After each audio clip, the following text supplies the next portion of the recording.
Alright, so I accidentally overwrote this video, so I had to remake it. So some of these actions and shortcuts on the left might be filled in that aren't going to be filled in future videos, but that's okay. Um, I have to remake this video one way or another, and I didn't feel like going back and deleting all these actions and shortcuts.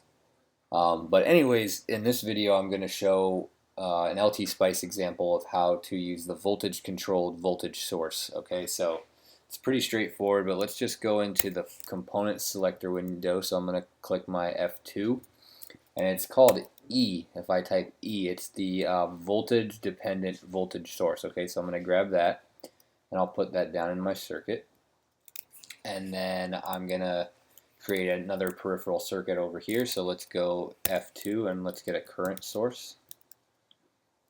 All right.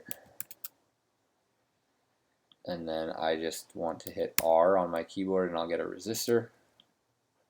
Oh, I don't know what happened there.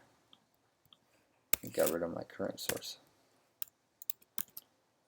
All right, so we'll stick with that. And then let's wire this up.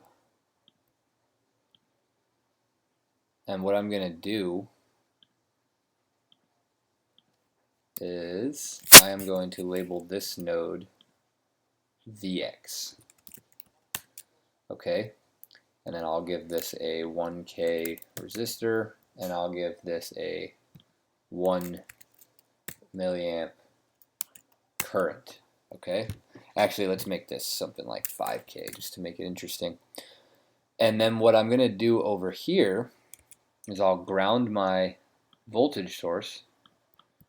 I'll call this my V out.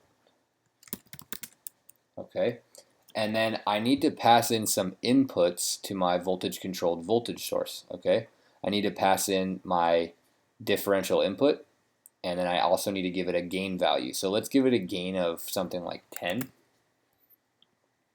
and then let's pass in Vx as the plus input, and let's give it ground as the minus input. So I could throw a symbol here, or I could just wire this right down to the already existing ground. Oops, I went over it. You have to actually click on the ground itself so that it makes the connection. Okay, so this is my circuit here.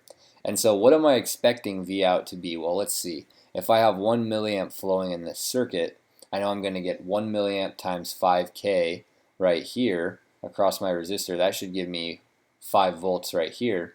So if I pass in a 5 volt Vx and 0 on the minus terminal here, I should get a 5 volt differential input. My gain is 10, so I'm expecting to see a V out of 50 volts. So let's see if that's what we get.